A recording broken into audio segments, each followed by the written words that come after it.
Usagers, des bottes et des humains riches sortent de là avec des mines indéchiffrables. Dans certains cas, la situation était lisible.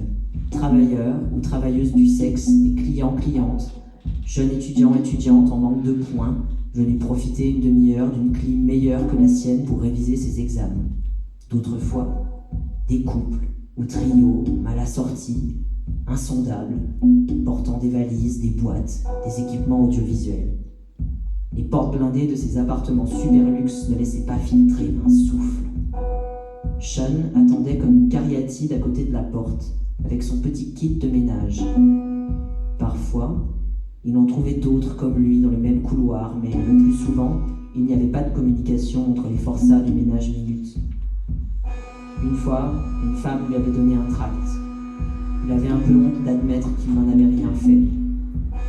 Asha, d'une certaine manière, comprenait sa culpabilité et pouvait s'y retrouver, elle qui se sentait toujours en retard de 3 manifs par rapport à Zahir, préférant son propre retrait mélancolique à l'action frontale. Et puis l'histoire avec Sean était toujours multidimensionnelle. Il ajoutait des petits détails, des rebondissements à tout acte. De vider une poubelle de sac de bain jusqu'à l'obtention, en fin de journée, de la masse totale des cartons soulevés et du nombre de calories dépensées. C'était ça leur monde. Le travail était convertible en argent, mais presque secondement par rapport aux points, aux scores et stats en tout genre.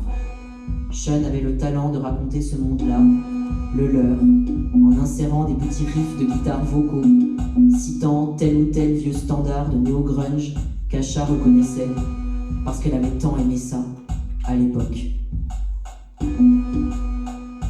Tu me racontes ? Une agression à la con, un rageux au polar. J'étais pas seul, ça a été. La réponse n'a pas l'air de le satisfaire. C'est en rapport avec ton interview ? Ouais, clairement. Tu veux que je regarde ? J'ai déjà fait des petites greffes avant que ça soit re-réglementé. C'est qui t'a patché ?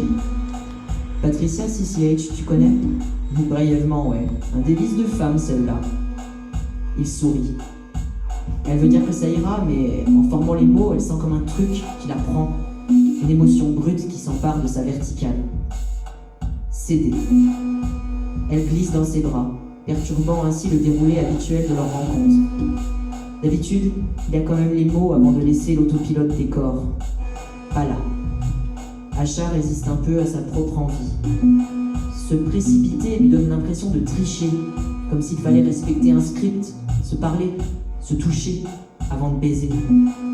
Le temps de penser cela, de préparer sa question, de façonner quelque chose de faussement plus civilisé, elle le sent faire volte-face, se courber, pour qu'elle puisse poser complètement son menton sur son épaule, pendant qu'il presse son jean et son derrière contre le tissu de sa jupe, comme pour demander « Et sinon, est-ce que je te fais encore bander ?» L'étreinte caresse la totalité. Elle a commencé par une consolation, puis mute en sollicitation. Prends-moi et oublie. Baise cette journée, baise ta vie, baise les gens.